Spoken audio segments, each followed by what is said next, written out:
Hello, sweet world. It is TPN, the walk-on, and you know what? Like every episode, I'm Joel Walkowski.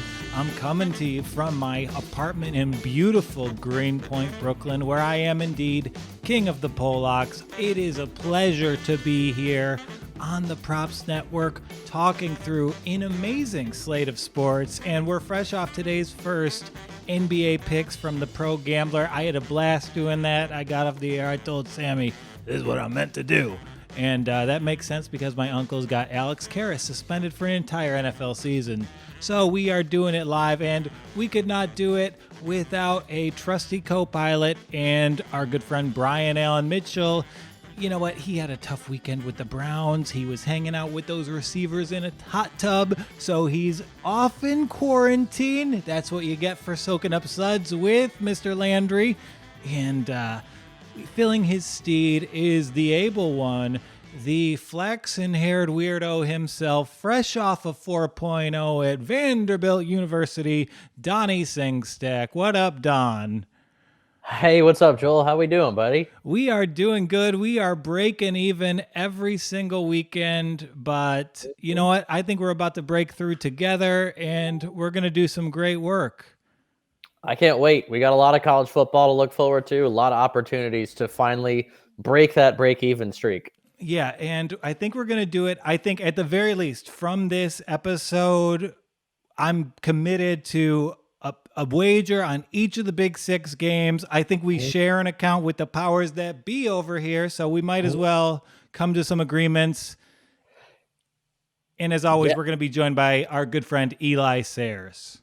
Certainly. And I think if I've got to sit in for Brian this week, I'm not going to pretend like I'm sad the Browns lost still. But I was rooting for them after it was confirmed that Pittsburgh had lost. Or after it was confirmed that Pittsburgh had won and the Ravens controlled their own destiny. Everything was happening at the same time. I had to hedge out of a 4-way 14-point teaser on that Browns game, and it was a phenomenal weekend to be a Ravens fan, I will say that. And it was brutal. We are going to get into the Ravens a little bit in my NFL Week 17. I can't believe we made it. We're going to have a great Ravens discussion at the tail end of this show. You can't help feel for the Browns. I mean, these circumstances, a looming game against Pittsburgh's backups, you could kind of see the claps coming. Like, this is Browns football at its finest. Absolutely. I know for a fact that last season in the same division, the AFC North, Pittsburgh needed to beat Baltimore in Week 17. And Baltimore was resting all their starters because they locked up the number one overall seed in the first round bye. And Baltimore's second stringers still beat Pittsburgh. Could play out the exact same way this year. Pittsburgh's second stringers could still beat Cleveland to keep them out of the playoffs. Yeah, it's absolutely terrifying if you are a Cleveland Browns fan. And again, I'm just going to go up. I'm going to try and pull up the Props Network line calculator for this game. Let's just see very quickly where this one is at. I'll pull it up in just a minute here. But yeah, plus 10 against the backups. It's the AFC North. Weird things will happen. Absolutely. And this actually kept the Ravens out of the playoffs a few years ago. That's why I'm nervous about the Ravens-Bengals game. They lost to the Bengals in a game they needed to win 2 or 3 seasons ago when Andy Dalton threw a touchdown pass on 4th and 12 from the 50 when there was less than 2 minutes to go in the game to keep Baltimore out of the playoffs. Weird things happen in Week 17 in the AFC North. I have no idea. And it's amazing you bring up that Andy Dalton throw because that inspired a lot of the Buffalo Bills fans to donate to Andy Dalton's charity. And it kind of started a cool Bills tradition where earlier in the season, Josh Allen lost his grandmother. They donated like almost $1 million in her name.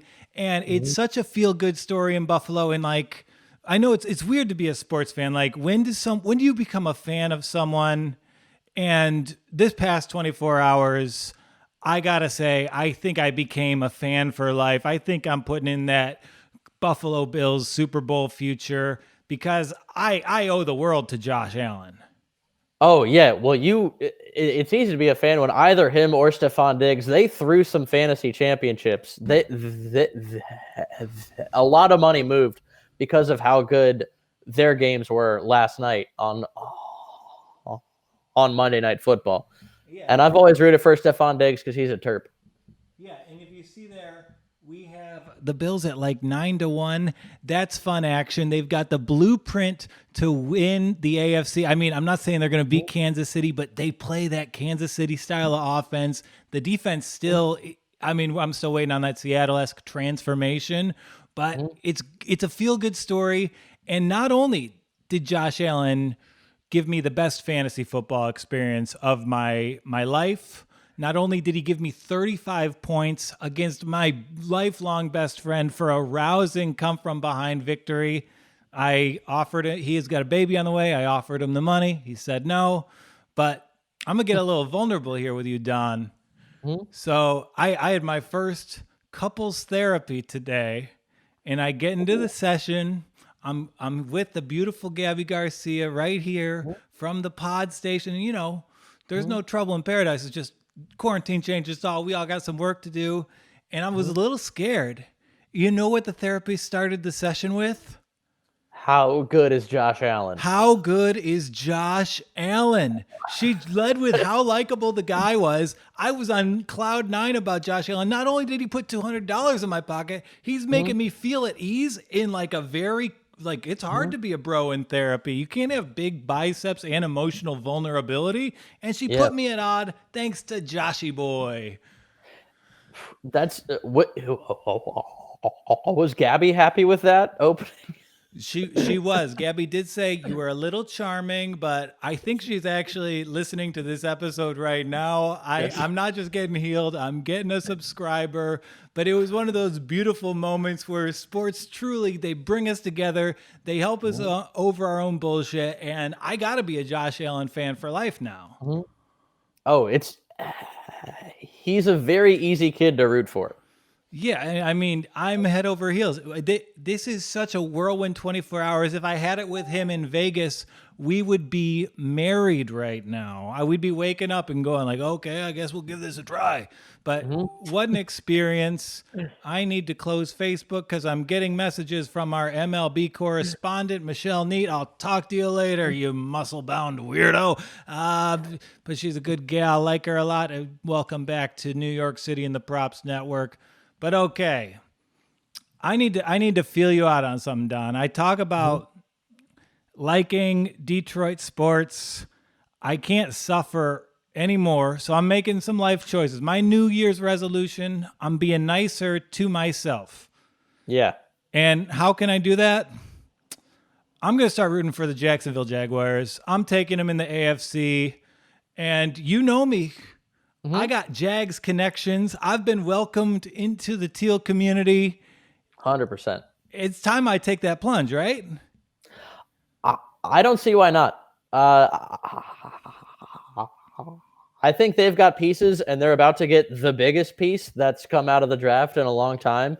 And warmer weather, like similar fan base, similar amount of despair among the fan base. There's a huge connection. There's a pool in the stadium, you know. I love that. I love like any non-contact way of spreading chlamydia. You can find that at Jags games, as you can find our friend Jake's dad. So a lot of great things. Yeah, but I think I can do it. So I'm going to root for the Jags because I love Trevor Lawrence. I want to keep rooting for him. We're going to talk about the future, and I want to keep rooting for Kevin Durant. So I'm going to be Nets and Jags. I think if I really play my cards right, I make a convincing case that I could be a fan for both. Am I committing sports bigamy here? I don't think so. You were a Nets season ticket holder when they were bad. Is that not correct? That is correct. I was a Nets season ticket holder. I didn't like them when Kyrie was signed, but now that KD's here, I don't know. I want to cheer for these assholes. KD, Trevor Lawrence. They have this thing where they're just kind of like these guys who are better than anyone, but still kind of march to their own drummer, but are kind of pricks. I am here for it. Sign me up for both those teams. No, I think if you stayed in Brooklyn through the pandemic, you deserve to be a fan of either of any New York sports team. It doesn't matter. Most of them are bad aside from the Knicks or aside from the Nets right now. But if you are currently in New York and okay with everything that's going on there, who cares who you root for? Who stayed? Yeah, I'm going to root for the Nets. I'm going to cheer on their title and watch the city try and figure out their parade route because Lord knows it can't be in Manhattan. There will be riots. And then I'm going to fly down to Jacksonville with my buddy Bruce Head, go see his dogs, and see a game with Jacksonville's first ever season ticket holder. This is who I am now. There's no sense in rooting for Detroit sports. We're awful. I'm moving on. I'm a bigamist now. Absolutely. No, I'm all in for Trevor. He even looks like another Jacksonville legend, Tom Petty. They're just totally go in and sell out everything. It's going to be great. It's a match made in heaven. I can't wait. It's a match made in heaven. I cannot wait. And you know what? I can't wait to get to this episode. I was excited about it all day. I was doing my research, doing my lines, and because it's a great bowl week. But before we get to Eli Sayers and Wild Wednesday, let's plug the old Props Network. If you go to the amazing website, not only will you see live odds comparisons, you will see blogs every day from young Donnie Sengstack picking every college football game of the week. And, you know, if you go to our YouTube channel, you smash subscribe. There's a lot of great things going on. I'm picking NBA games every single day. And you can see right here, we have our futures calculator for the Buffalo Bills. But let's put in a future to start our conversation with Eli. We're going to go NCAA football. We're going to go player future. And we're going to look at those Trevor Lawrence odds because I see plus 400, plus 700, plus 450. If you're out following this stuff on the Props Network, you see that these lines are moving like crazy. So smash subscribe. Join us for your gambling journey. And now joining us to talk through all of the remaining bowl games is the wild one, Eli Sayers. Hello, what up? Hi, Donnie. Hi, Joel. Welcome, Eli. It's great to hear that your couples therapy is going well, Joel. I think that's cool. Yeah, I mean, I was very fulfilled by, you know, you want to just do your best in this world. If we only have time to work on ourselves in quarantine, I got no excuse. Why not? You know, why not? Truly the start to this episode and segment I envisioned. But okay, so I'm excited, man. This is a good week. And let's start by, let me pull it up one more time. These Heisman odds are pretty wild. So you're saying, well, that's good. We like it wild here. You saying you trying to get people to throw some money on Trevor here? I threw money on Trevor. I can see it. I think he doesn't deserve it, but if the two people who deserve it, Devontae Smith and Mac Jones, get the vote split, then you know it'll go to this bum. Yeah, and like it'll be a lifetime. I think we already talked about it. It's like Scorsese getting The Departed. It's like okay, here's your career achievement award, even though this year isn't. Yeah, and it's just that kind of movement, moving from 27-1 to 5-1 in 48 hours. Something tells me that by the time this award is announced, that line's going to keep moving. So, but it's not changed. Like the votes are already in. That's all we can do now. Yeah, but I think it's because word is getting out about a possible split vote between the great Alabama candidates. So yeah, I don't know. It's worth a $10 flyer. We're in the business of sprinkling some shekels over here at the Props Network, and at 5-1 for the best player in the country, not bad. Yeah, for one of the top 6 players in the country, those are pretty good odds. Yeah. Well, so what would compel someone to vote for Smith over Jones or Jones over Smith? Like what's the big deciding factor in the Heisman vote there? Well, Smith, Mac was the forerunner for the longest time. I think Smith, people finally started to note just how many catches he was getting and how amazingly. And then there was talk of, I think people started to get excited about the prospect of a receiver finally getting it again. So I think people all I'm fine with either one. They have different set of skills they bring to the table. I don't know. It seems like Mac had the momentum going into it. Not Mac. I'm sorry, Devontae. Awesome. And it seemed like Devontae had it locked up the night of the SEC championship game. But this is college football here, and we just saw Notre Dame get inducted to the playoff because really voters decided before the season they belong there. And isn't it likely that Trevor Lawrence is an ideal candidate? Like, Yeah. he campaigned for college football to come back. Like, there's an argument he deserves it for that alone. So, Well, a few people did that. Justin Fields did that too. strange. Well, he got COVID. Yeah, he put his Yeah, he money where sucks. his mouth is. See, that's what Justin Fields didn't do. Yeah. But well, he didn't have the opportunity. He didn't have as many games to do it because Trevor didn't have all lights out games either. He's great. Here's the thing: Clemson, I think, is going to win the championship this year. So I'm already just kind of upset about that. So I don't really care about. I expect Trevor to get the Heisman and it just to be the just be a big dumb Clemson fest. Yeah, so let me pull up those futures here right now for the championships. So I was going to do this later in the show, but before we get down to business and break down all these games, here are the odds as they currently stand. The odd futures. No, these are the Heisman future, the national championship futures. We see Alabama is a pretty prohibitive underdog. Against two. I mean, they're minus money, so not really an underdog. They're getting it's bad odds. I don't know all the gamble speak. So if with Alabama, you'd have to bet 154 to win 100. Stupid. And it kind of makes sense to take Clemson here. If you can go over to BetMGM, get them plus 270. We talking against Ohio State? Or No, this is for the whole thing. Whole the whole thing. shebang? Yeah, I think Clemson's going to win it. I would do that. I don't like recommending that, but yeah, I think Clemson's probably going to win it all this year. It sucks. Certainly the best value of any of the 4 teams is on Clemson, like by a lot. You talking about value as in like money, like gambling potential? Yeah. I think so. If you're a smart gambler, yeah. But if you're a good person who's going to heaven, you root for Alabama. That's where the juice is, and we're going to talk about those games in depth. I think Donnie actually has the best idea to get money from those games. I can't wait for the listeners to hear it. But before we do, we were unfortunately correct last week. Liberty took down Coastal Carolina. They did. And before we say goodbye to our friends, the Chanticleers, I just want to say that in an awful year that we saw teams scrambling, we saw players opting out, their invitation out to BYU and that Saturday night game with 60 hours of planning. Yeah, BYU's acceptance of it. Yeah, I mean, that's what sports is all about. That's my favorite sports memory of this entire year. That was game of the year. None of these championship games are going to be as good as that game was. Not even close. Yeah. Yeah, and Coastal, like, they found themselves in a situation where you're so good, you're so notable that, you know what, you go from Cinderella to someone with a target on your back, and that's where they were for Liberty on Saturday night. Midnight strikes for everyone, and you know what? People are still going to be talking about Coastal Carolina next year. People don't care. Yeah. We'll see. I don't think this matters. Bowl games are great, but it's dessert, man. It's like it sucks. I would have liked them to be undefeated, but for me, ain't much is tarnished about about Coastal Carolina's season in my book, if you ask me. Liberty's a great team too, though. No. You know?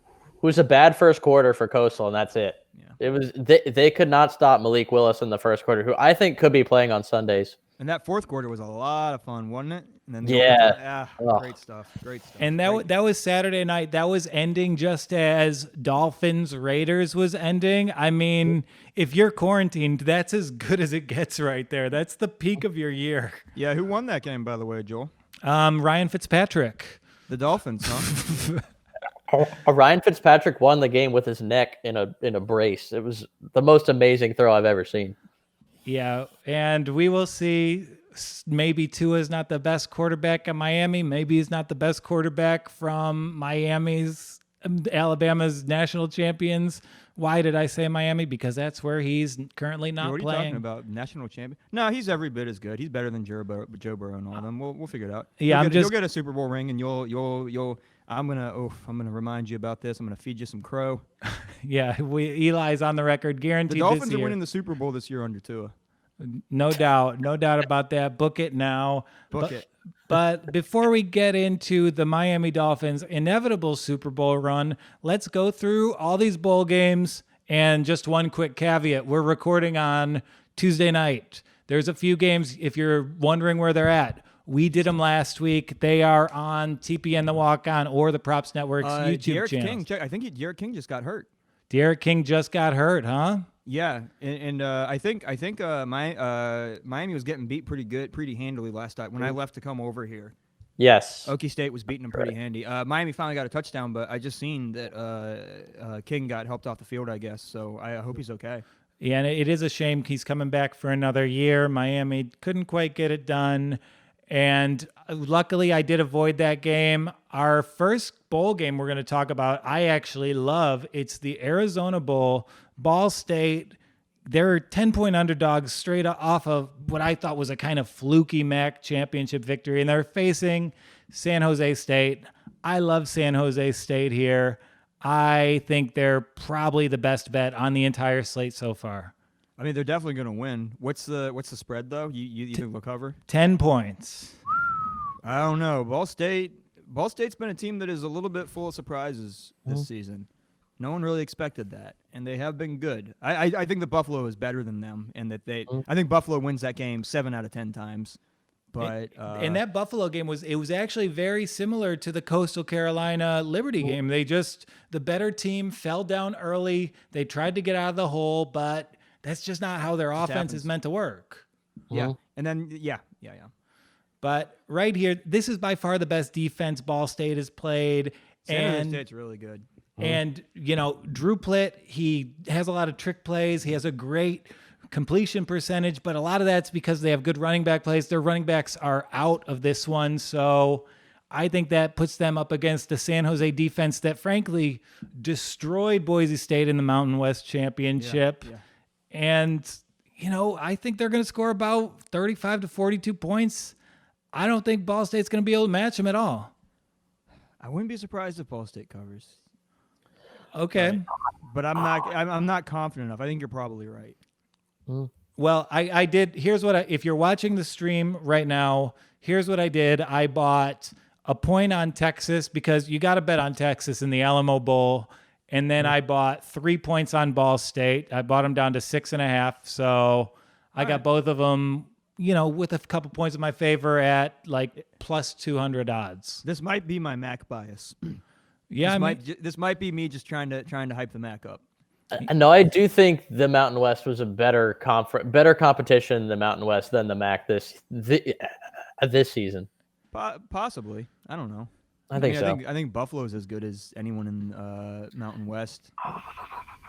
I agree, but the MAC was kind of top heavy with the good teams. I don't know. I mean, like Akron was better than I expected. Not Akron. I'm sorry. No, Akron was terrible. Toledo was good. There were like I don't know. In each division, there was at least like it was better than I thought it would be. There was like there were more good teams in the MAC than I expected, to be honest. Yeah. Yeah, but if the offense is suddenly more predictable, if we've seen this defensive line dominate like a team that probably has better linemen than Ball State. Yeah, San Jose State's going to win 100%. Yeah, so I'm all over San Jose State here. Could be a money line game for me if I'm feeling freaky. My fiance just walked in. I tried rearranging the furniture, and I can tell she doesn't like it. But let's move on. Oh, and if you're following the stream, get on that Texas thing. It's the Alamo Bowl. Come on. Next up, the Texas Bowl has been canceled.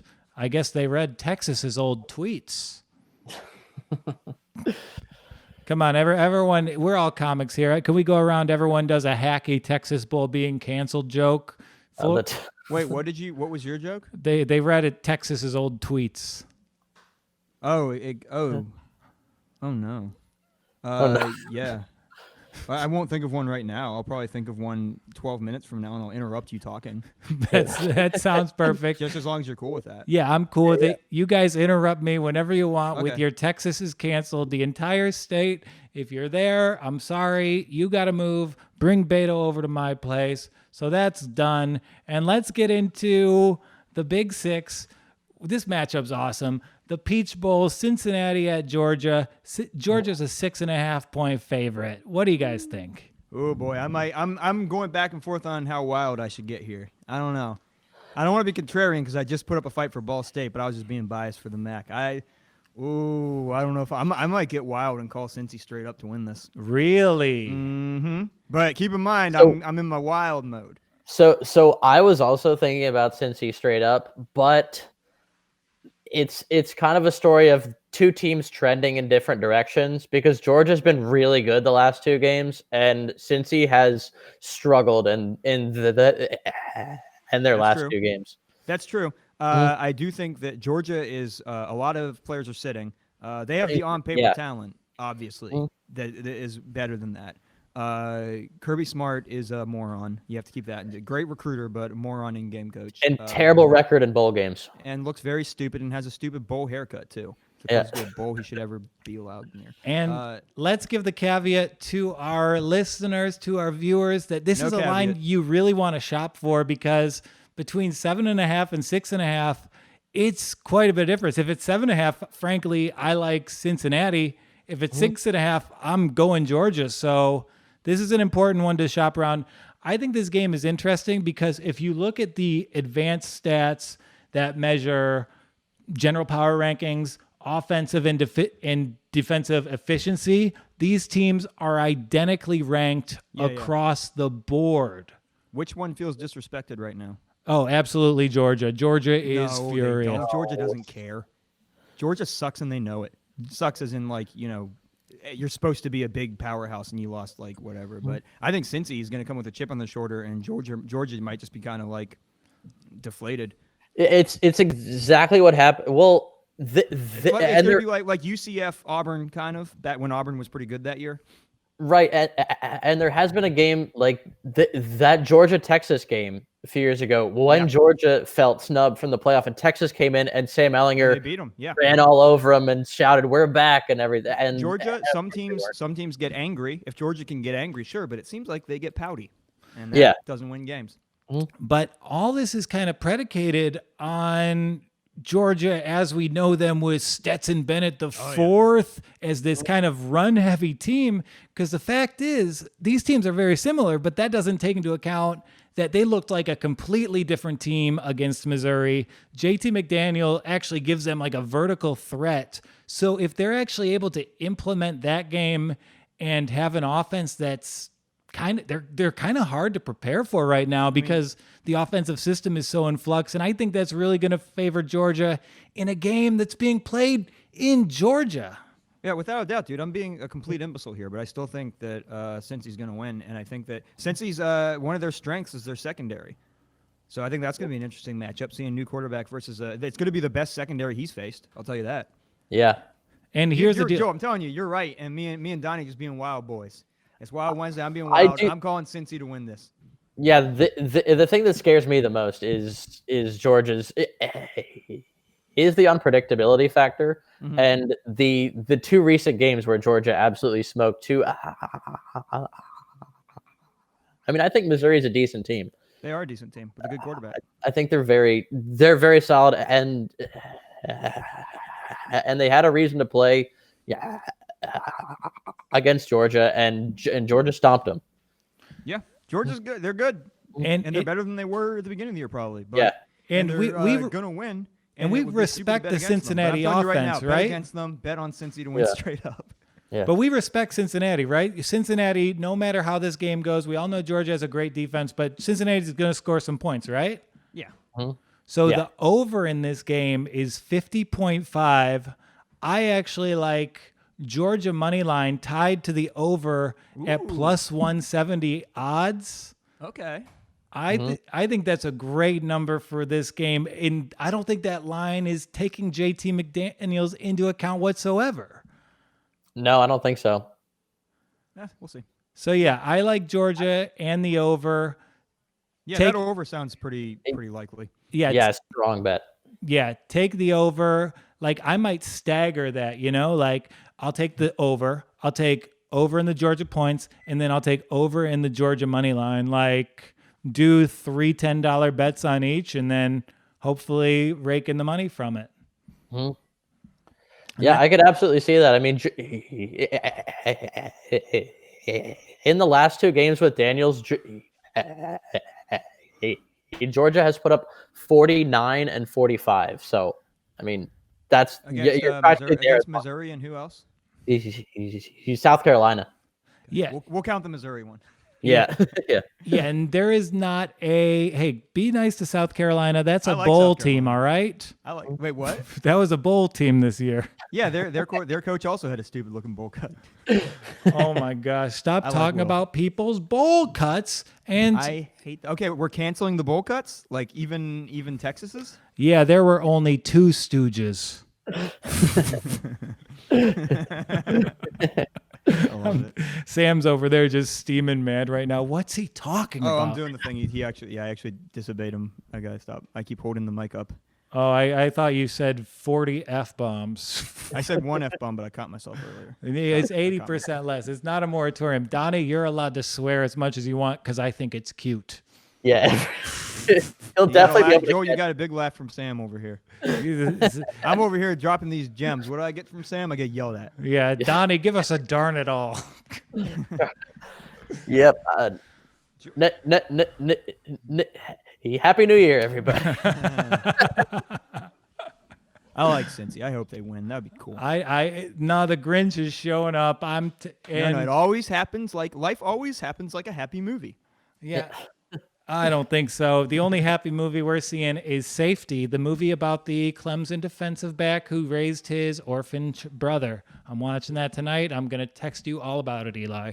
Please. Okay, so let's move on. We got to get our vitamin C, and we're going to get it at the Citrus Bowl. Northwestern, my nemesis, is facing your nemesis, Auburn, plus 3.5. I'm rooting for the apocalypse. I'm rooting for the stadium to sink into the earth and get only the coaches and higher ups. I like the players. The players are okay. What are we talking about? Oh, Auburn. Yeah, I think Auburn will probably win this. What do you think? Yeah, I mean, All over Auburn. Auburn money line plus their team total. Dude, their team total is only 20.5, and they're probably like, it's kind of similar to Georgia where you haven't, like, it's a different coach. Who knows what they're going to what they're going to run, but they'll be more talented athletically than Northwestern. I hope they run because Tank Bigsby is a great running back. One- And Gus did not use him as much as they should because he believed in stupid Bo Nix. No, Tank is great. And how did Ohio State come back against Northwestern last week? Trey Sermon ran for over 300 yards. Mm-hmm.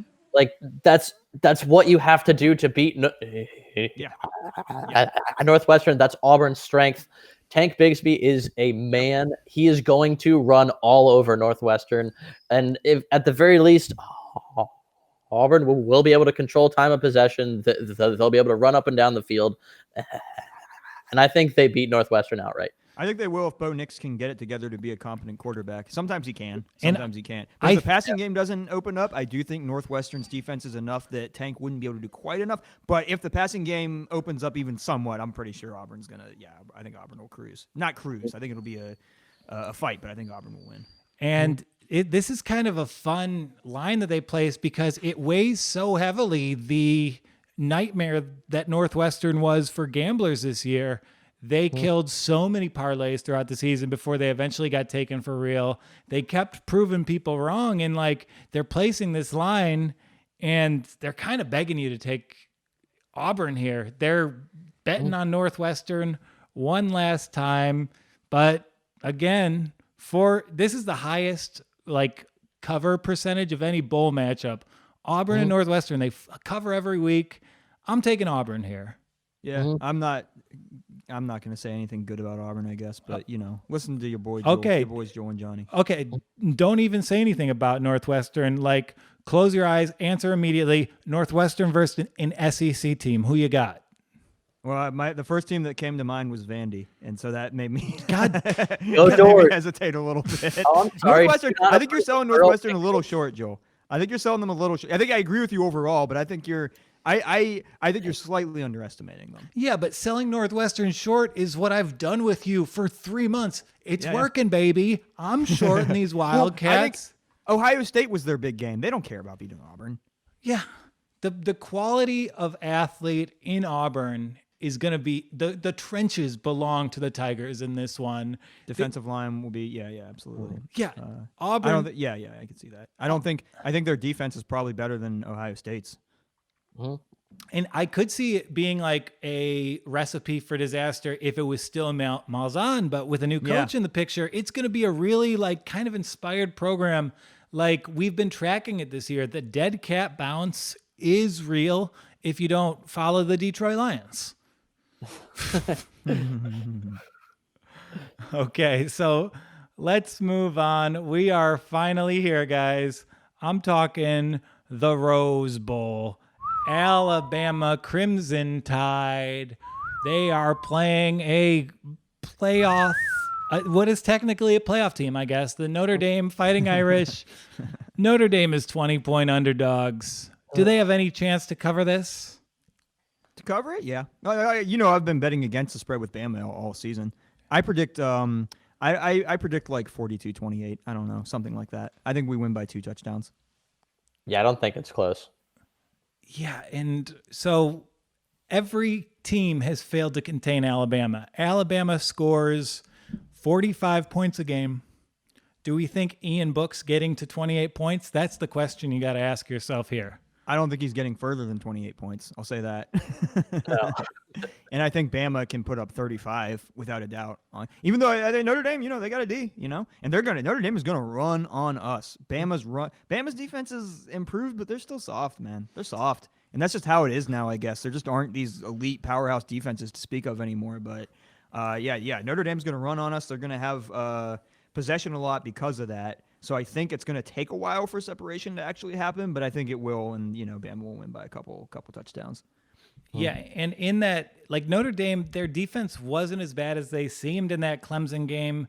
It's just Clemson, their skill players, they broke a lot of tackles. And if you can contain ETN, and when ETN and Trevor Lawrence, if they are both on, you're not going to beat Clemson. Yeah. They're not necessarily going to always be on, though, as we've seen from this season. This is not an elite team. I think they and Bama are the best teams in the country, but it's Clemson. I don't know. I don't think they're quite as good as they were the last couple of years, but I still think they're going to win the title. Okay, so this question's for Donnie, I suppose. If Clemson were to have played Notre Dame tight in their rematch, what would the spread on this be? I would put it closer to probably 10, right? Yeah. Wouldn't you put it right around double digits if that game was close, but Clemson won by about a touchdown? Yeah, because if I don't think Alabama's any better than Clemson. I didn't see anything from Notre Dame versus Alabama, versus Clemson rather. But yeah, it seems like 20 is too much for me to want to get down on. So you actually had a good idea for how we can make money New Year's Day. Right. 100%. I do see Alabama scoring a lot because if it's one thing, speaking of Vanderbilt, Eli, Vanderbilt's new head coach is Notre Dame's defensive coordinator. Yeah, that's right. That's right. So they're losing their DC. But maybe Brett Venables steps in for Notre Dame.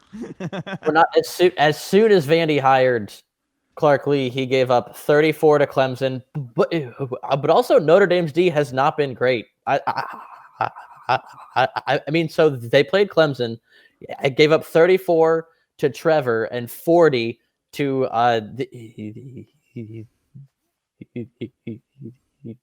the other kid, the Hawaiian kid, I think. Tua. No. Mariota? No. Johnny Aloha. No. Clemson's Pineapple. backup quarterback. Oh, okay. They gave up 40 to him in South Bend. He also gave up 31 to Boston College and 21 to a terrible Syracuse team. Like that defense, you can score on them easily. Yeah, I hear you. And for that reason, I think Alabama can score enough to cover pretty much anything. But if you think that Bama can win by 2 touchdowns, which I think is easy, if you tease that number down, you can get Bama minus 13.5, and you can get Clemson at basically a pick 'em. And I think that's the best play of the college football playoff is to just tease both the favorites. Interesting. Yeah, and I'm behind that 100%. The 7-point tease. I don't know if we just want to put an epitaph on the Notre Dame Clemson Alabama game every year following the NFL draft. I see Notre Dame defenders getting picked who are usually D linemen or linebackers. The secondary is not as good as their other defensive units. And against what is another like historic Alabama receiving core, I think they're going to be overmatched. Yeah. Mm-hmm. So yeah, I like that play. Let's talk the Sugar Bowl. And do we have those lines up? Yeah, we do. We see that Ohio State is a 7.5 point dog. Wow. And that scares the shit out of me. Wow. Oh, quick addendum, Joel. I agree with you on Oklahoma, Florida now. I think I didn't realize that Pitts was sitting, and I think another receiver. I think Grimes might be sitting for Florida. So just in case I didn't change it, then I agree with you, and you're correct. What do you think about this? Do you think Ohio State can? I mean, Clemson's going to win this, but 7.5. I think Ohio State needs to go up the highway, bust into Kevin Stefanski's office, borrow one of those Nick Chubb play scripts, and just play that kind of running back dominant, like offensive game. That's the way for them to win this. Yeah. If Justin Fields has to be on, he can't, and he knows that. And look, I think Dabo ranking them number 11th, that's some bulletin board material right there. I think Ohio State is mad about that. Well, don't you think Dabo knew what he was doing? Like, I don't know. like he must have done that with good reason to kind of get underneath their skin. It seems like he wouldn't have done that if he was like, "Oops, did I give them bulletin board material?" Like, I don't think he cares. I think he's such a sloppy-minded moron that he just kind of he can't help himself. Like he has to be like, "No, I'm the best right now." I think it was petty a little bit, and I don't care either. Like, who cares where he ranks them? And maybe he thinks that they're. Right. I don't care if he thinks they're going to the team. I think if maybe this isn't. It's probably nothing strategically. Probably it's fine either way. But if he was looking at it as a positive strategy, he is more of an imbecile than we all thought. Yeah. And there's 3 things that scare me about this game. Number 1, that Dabo stupid bulletin board material. We have the most obvious situation for a Justin Fields just bounce back game after he's being disregarded with he has so much on the line here. He'll be fresh off not being invited to New York for the Heisman. And then we have the play of running backs for Ohio State last week. I mean, there's a blueprint for Ohio State to win this game. And they could. I hope they do. It would be so funny if Ohio State won this. I don't think they will, but man, that would be awesome. I mean, if we want to go through it, Clemson Hold on, Joel. Usually I'm a little more wild. Are you about to get wild? Are you about to try to call OSU straight up here? I'm on the tees, but I think OSU is winning this game. They owe Clemson a victory. I like it. Woo! I mean, where do I go to school? I'm not betting on Ohio State. No, I'm betting on Clemson. I'm betting on Trevor Lawrence because I'm from the great city of Jacksonville, Florida, and I always have been. And I have long blonde hair, just like my favorite QB, Trevor. But it just seems like the equivalent to last year, and the spread seems way too big here. Yeah. Do you think this Ohio State team is better than last year's team and better equipped to beat Clemson? I don't think so. No, but it's just the circumstances where Fields just having a crappy game, them discovering this dimension of them playing through their running backs in like an open field way. I'll say this. We don't know this. This is, maybe likely not. It's too small of a sample set, but what if Trey Sermon is better than J.K. Dobbins? I mean, he could be. He could be. So let's pull up this Clemson I like money this wildness. I like this wildness, Joel. I made my wild call with Cincy. And like Ohio State, they cruised through the entire regular season. All 4 games. Just for this game.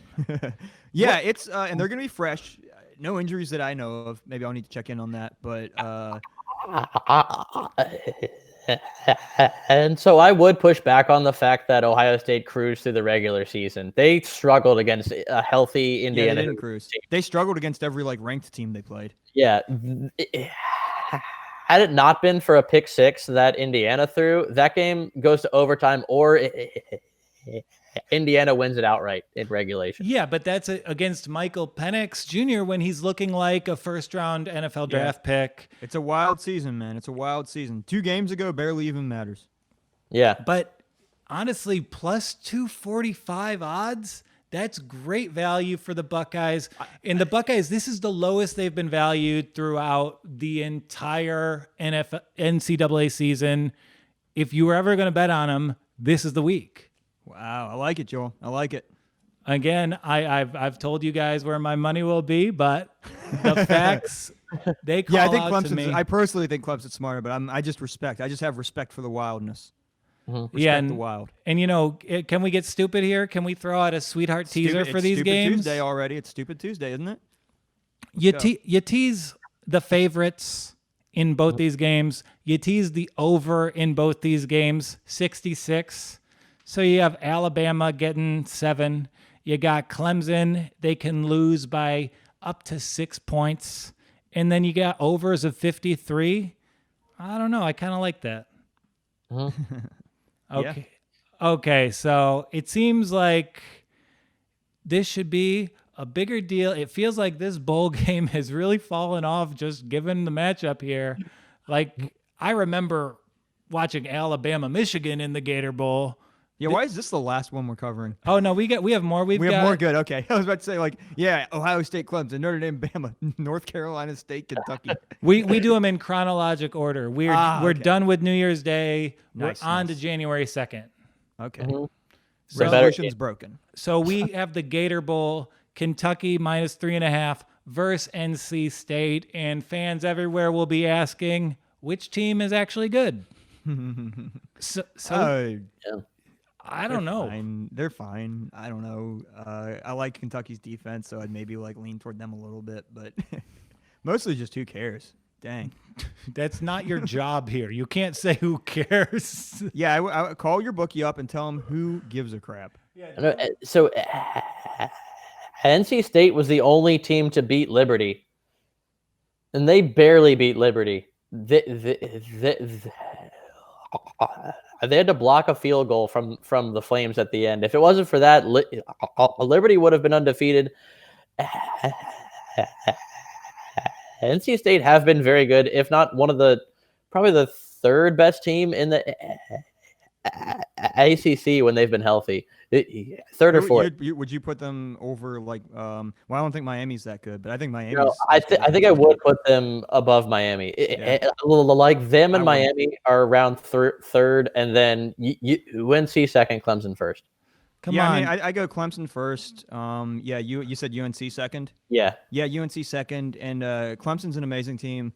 UNC is a good team, and I honestly do. Well, Notre Dame, I guess, is the ACC this season. That's true.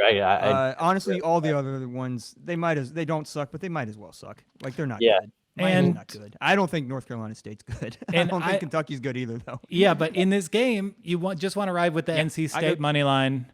We've seen them blow up and have an ability to dominate teams through the air. And in what I think is a toss-up, you just want to take the team where you think the value is. Go air it out. Kentucky can be ball hawks, though. Yeah, look for some picks. Look for some turnovers from that defense. I can't imagine. They do have a decent defense. Kentucky is. What's the line? The line is 3.5. NC State. Oh, dang. NC State's getting the points. They're the dog. Kentucky's favored. Oh yeah. Then go NC State. Yeah, take the dog. Yeah, 100%. Yeah. 3 times a week. I take the dog for a walk 3 times a day. Oh, geez. I'm going to have animal abuse at my doorstep right now. Or Tilly. Yeah. And, okay, I don't know if this game is on. I think it could get canceled. It's the Outback Bowl. Indiana is 6.5-point favorites against what I think is Ole Miss. What you think is Ole Miss? I mean, Lane Kiffin just said, yeah, our team has COVID. We've got opt-outs. I mean, I don't think the spread is really reflecting that right now. So you think it should be higher for Indiana even without Penix? I mean, just given the dire state of news that's coming out of Ole Miss, I'm inclined to just blindly take Indiana here. I don't know. I think Indiana's going to win. I think Ole Miss might cover that. They got it. That offense is good. That's a quick hurry up offense. I think And I mean, I don't like. Other than Ohio State, has Indiana faced an offense like Ole Miss? I don't think they have this season. But let's think about the SEC this year. There has been so much COVID in this conference. We have seen Ed Orgeron, his entire team had it, and he didn't say till after the fact. Well, they couldn't find a mask big enough to fit on his round head. That is true. That was one of the widely reported stories in August. I'll never forget it. But they ended up taking them off those statues of Confederate generals at Stone Mountain, and they gave one to Ed, so we're all happy. Mask made of stone. But you know what? How often has it been that an SEC football coach acknowledged, COVID is wrecking the program. It must be so bad there. And Indiana, they're kind of like, they had such a bad run of luck. I think a win here would mean so much to that program. I mean, a win in the Outback Bowl is nothing for most programs. For Indiana, is that a 30-year high?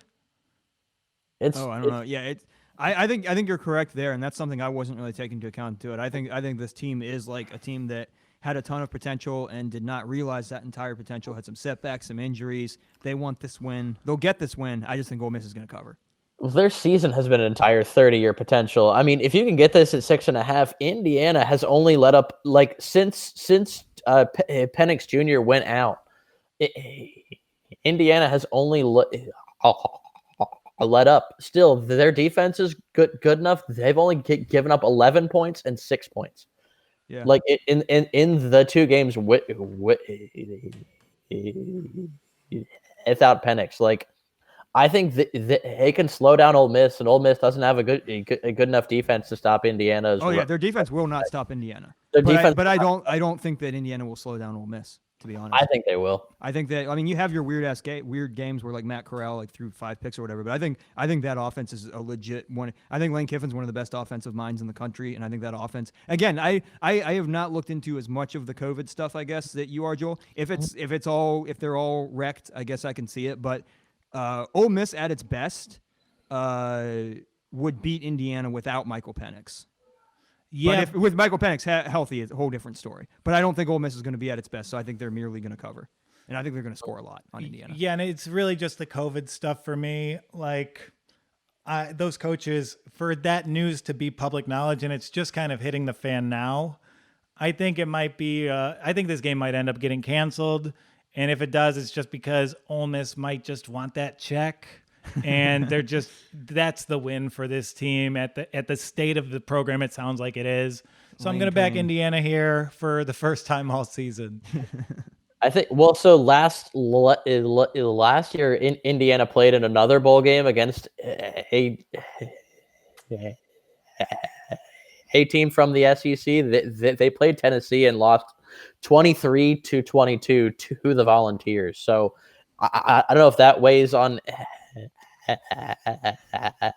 anyone's predictions or minds, but I still think this year's Indiana Hoosier team is better than last year's. And without a doubt. But Penix, I think Penix is just the main factor of that.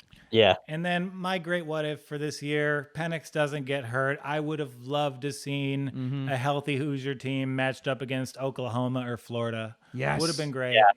Yeah, that was amazing. And who knows? I mean, maybe Penix comes back healthy next season and we see our Big Ten champion Indiana Hoosiers. Wouldn't that be nice? No, I think the Terps got it next year. Shut up, Donnie. Dang. Hey, Talia's lighting it up. I love Talia Tagovailoa. Yeah, he's probably the best quarterback in the whole family at this point. Okay. Probably the best one in college, but two is. No. Tell me all about Matt Stafford. How's he doing? You lighting it up? I've just been outlining a sad He's essay about Matt Stafford lighting up a weed pipe while he eats a Whopper right now. That's literally what you're doing before you. Yeah, I'm not paid to be an athlete. Eli's insult for Matt Stafford, I will point out to our viewing audience, was to point out what he was doing. Okay. It came. I would like to point out to our audience that it came after an unwarranted Tua insult. See, we like to put together a podcast to make our listeners feel like a parent on a very long road trip. Sorry, Sam. Okay, so let's get back on track. Let's go to the Fiesta Bowl. Is there a team less qualified to be in their bowl game than the Oregon Ducks? Dude, Oregon sucks. Oregon sucks. Oregon sucks is more like man, they just kind of lucked into that championship. I don't think that they're a better team than USC. I think they just beat them that day. I don't think Cristobal is he's fine. I don't know. I don't think they're going to win this game, and I hope they don't. And I'm going to like to see Iowa State beat them. And this is kind of the game. This is a winnable game of the Big 12 championship. Iowa State just lost. It's like Iowa State, you got Matt Campbell. He's turned this program around. Now he's against this hyped big budget program that doesn't always deliver. Doesn't always, but it seems like maybe Brock Purdy will be on. I think that Oregon's defense isn't like lights out or anything like that. But I mean, with Breece Hall might be the best running back in the country. He's one of. I put him in the top 3 probably. I would go Etienne. I don't in no particular order. Etienne, Najee Harris, and Breece Hall. Yeah. Oh, and that kid from UTSA is really good too. Sincere McCormick, is that it? Yeah, really good. Yeah. Yeah, so I think it's just Iowa State. Like that one, I just look at it. I've watched enough of Oregon over this season to just think they're not qualified for this stage. And I think Iowa State's going to give them the boot here. Yeah, they should just dissolve as a team. I mean, you got time here. This is January 2nd. Put in the winner of Florida, Oklahoma. Make them play again. Yeah. Oh, man. Yeah, that'd be great. Let's do it. Yeah. Or give it to Iowa State and Liberty, Iowa State. I don't know. Anything except ain't no one trying to watch this. Yeah, I will watch it, but I will be recording this and fast forwarding through it. This is the time during the weekend where you go out to lunch with your old lady. You make her feel special. Thank you, college football, for giving us Iowa State, Oregon. Oh, shout out to Chuba too, Donnie. We forgot about Chuba. Chuba. Oh yeah, he's phenomenal. Yeah. Okay, so let's go to the Orange Bowl. UNC at Texas A&M. Texas A&M is a 6.5 point favorite. Are they crippled with opt-outs? What's going on here? I don't know. This is a tough one to call. 6.5. They always get it just a little bit higher than I'm comfortable with. I think A&M's going to win. I'm just debating about the 6.5. I don't think UNC is going to win. They're good though. I don't know. I don't see the guy. They got a great run game. I've talked up Sam Howell as being kind of an underappreciated quarterback this season. It all comes down to it's kind of like with Texas with Ellinger. It depends on which Kellen Mond shows up. If Kellen Mond is lights out, I think they win and cover easily. They might struggle though. They had some nasty looking wins. They're a really good team. I think maybe one of the top 4 teams in the country, but they had some nasty wins.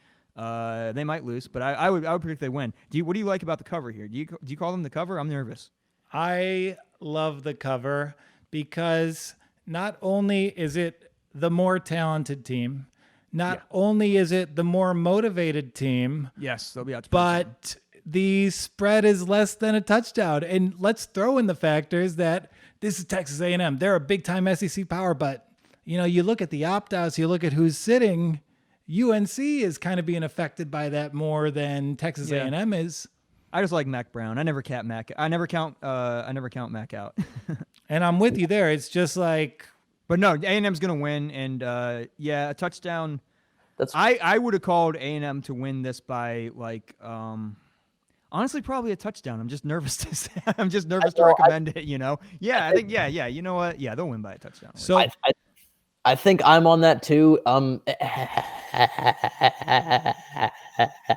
A&M plays in a tougher conference and is giving up less points per game. Yeah, great point. They're giving up a touchdown, an entire touchdown less than UNC is giving up. The Tar Heels have some bad losses on their resume this year too. They lost to Virginia. Yeah, and we've talked about I just talked about how soft the ACC is, and that's why your point about the SEC, even though the defense aren't quite what they were before, definitely tougher, like you're saying, than ACC. 21 points per game. They lost to Florida State, right? Yeah, they lost to Florida State and they lost to Virginia. Yeah. Like when they play this team, if A&M is on, it could be two touchdowns. It could be 100%. Oh, without a doubt. I'm just going conservative for the betting and all that. But here's the deal. Earlier in the season, I watched Notre Dame play UNC, and they kind of outclassed them. The talent level just wasn't there. Yeah. And I've spent the last 2 weeks like pretty convinced that Texas A&M is better than Notre Dame. So I think they are. I think they are. Yeah. Yeah, I like this. And you know, if you don't like the spread, there's a great tease on the table for January 2nd. You can tease A&M and Indiana. Yeah, I'd tease A&M or Indiana or A&M and Iowa State. Would probably be my January 2nd tease. Yeah, and this is almost like I might take this A&M money line and tie it to every one of my NFL Week 17 picks. It just seems strong enough. I think they've got everything in the world to prove. And Texas got canceled because of that old Troy Aikman brute commercial where he lets a woman tackle him. That is true. What a great commercial. All right, as you were. That was probably the only time Troy Aikman let a woman touch him. I'm sorry. I know who all the gay quarterbacks are. So sue me. Oh, wait. That's something you can be sued for. Dang it. Is that another letter from the Aaron Rodgers estate? Oh, boy. Wait, is what the Aaron Rodgers estate? A letter from him. A letter from him? Yeah, I mean, that's a reference. Well, he's not sending it to his family. He's got to send out some sort of correspondence at the holidays.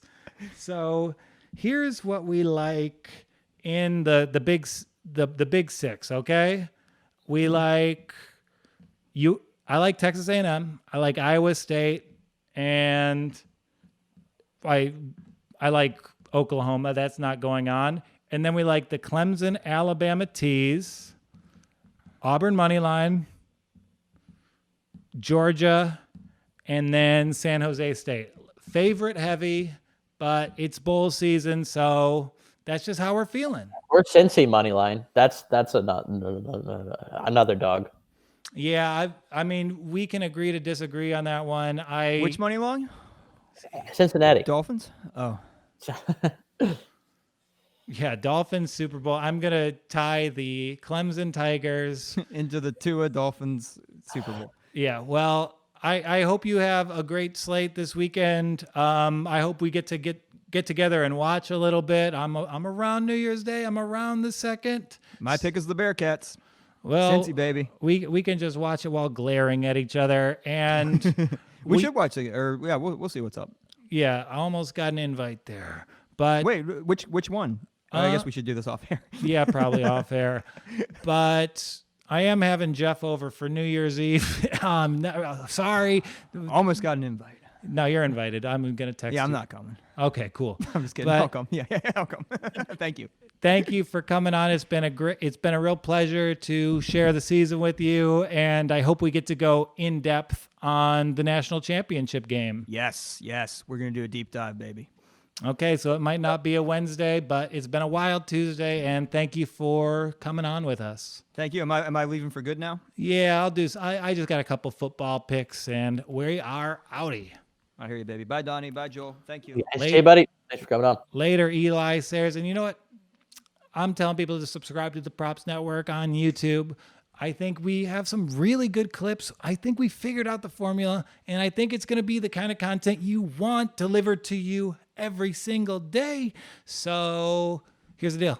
Daily NBA picks. We have the props drop. We have these specific college football game previews. We've been doing this in September. We've figured out kind of what you guys want. So we're ready to give it to you. Just smash that subscribe button.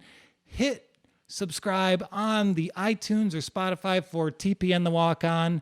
Maybe I can talk Sammy Boy into putting out my daily NBA picks there.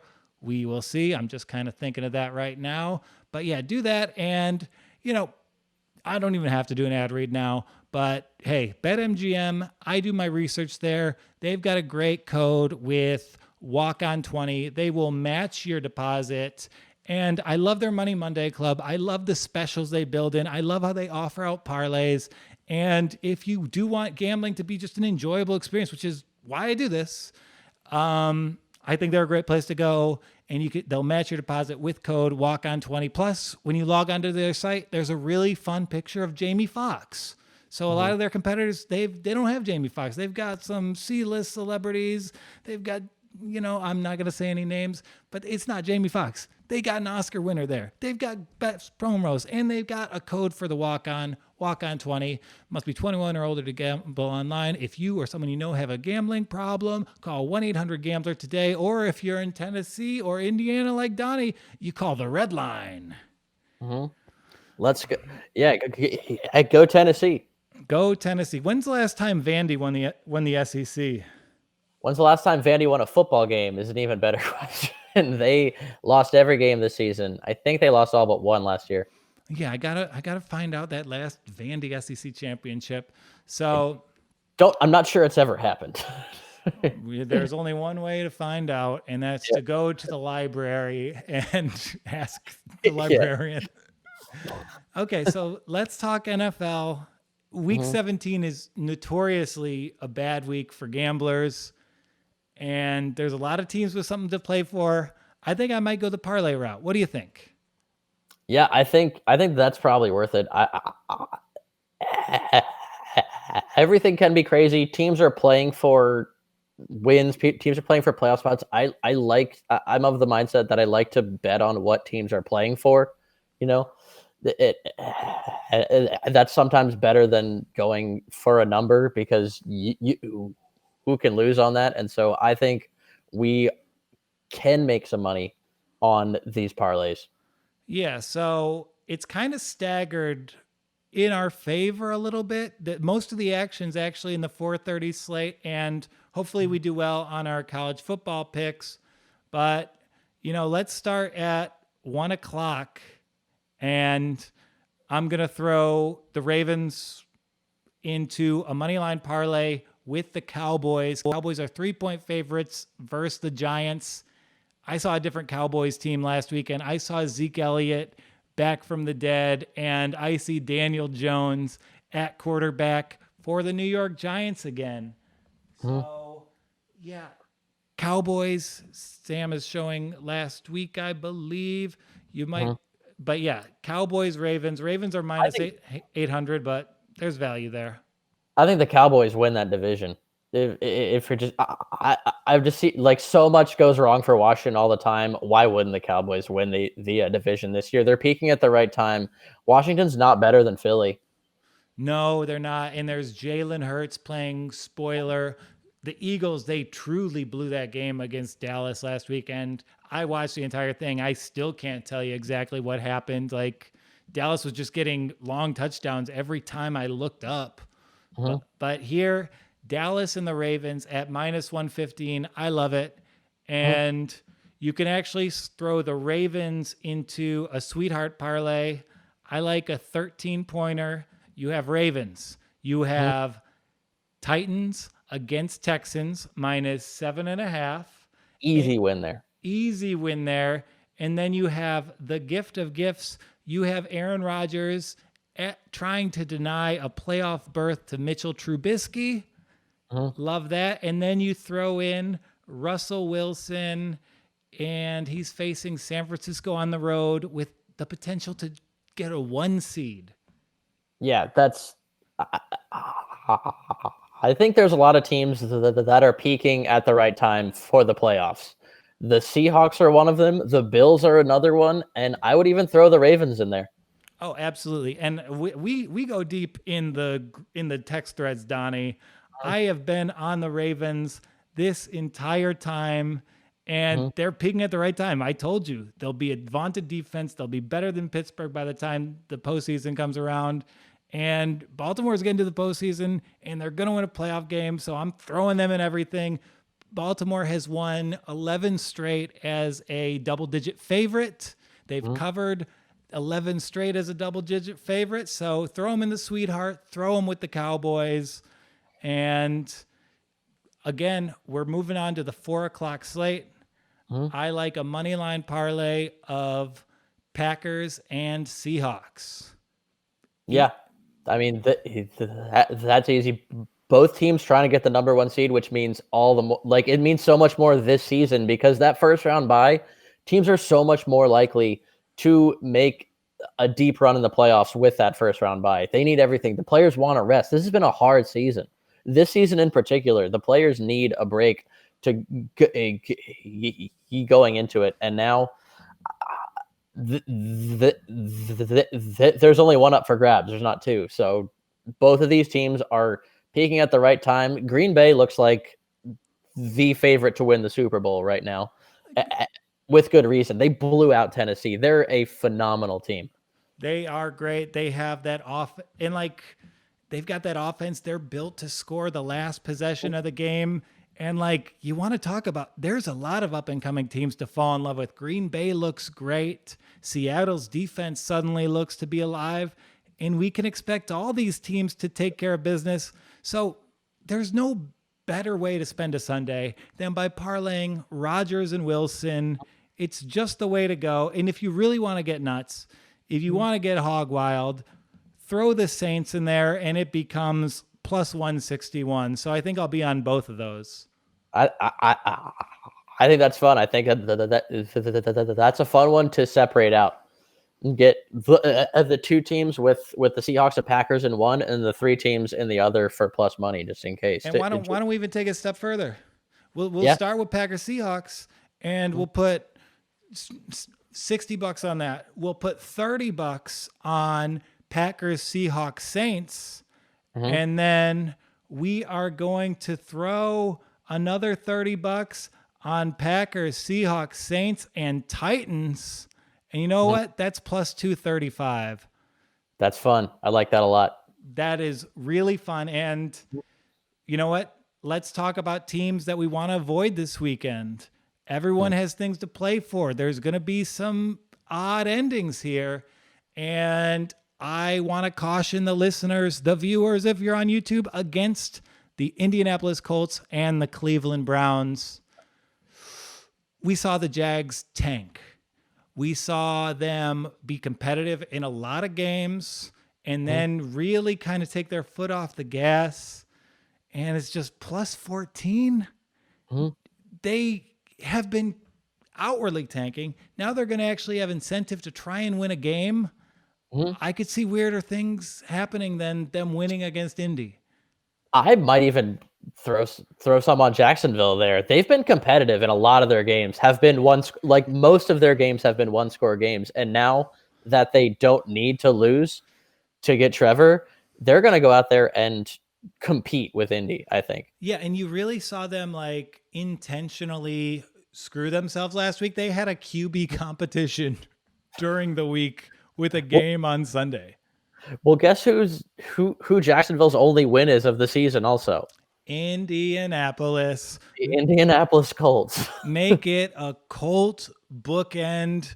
No one wants to see Phil Rivers in the playoffs. Out of all these teams, I mean, they're maybe the most talented, but Phil Rivers is not going on a run. No chance. He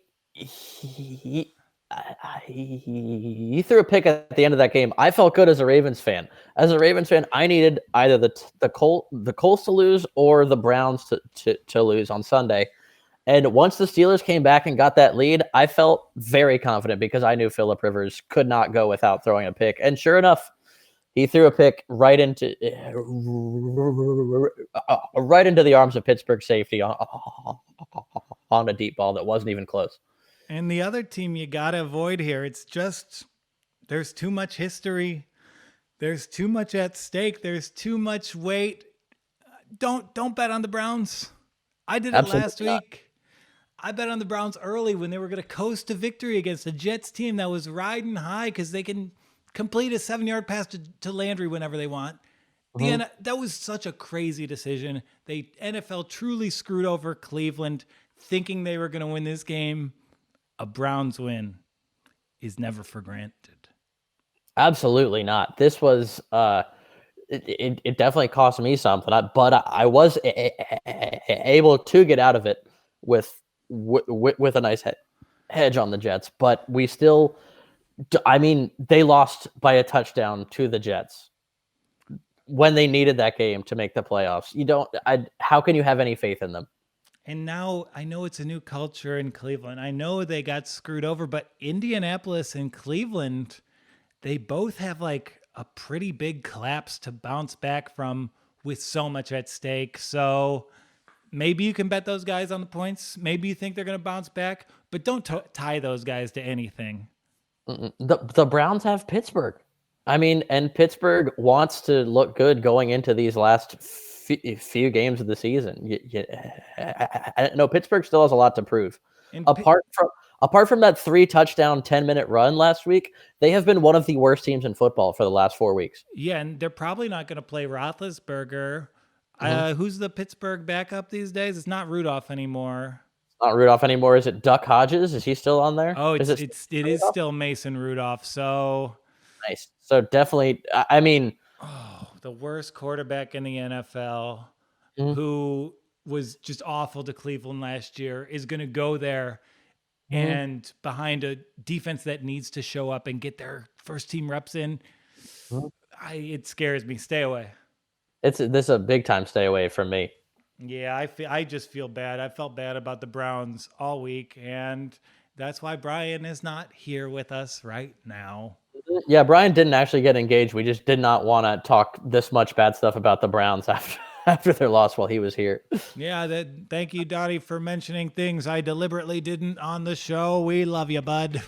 Oh, are we good? I thought you mentioned it earlier. No, I haven't seen a post yet, so I didn't know if I could yet. So you're cute. Well, you pull off that teal shirt, and thank you for climbing into the John Wilkes with me.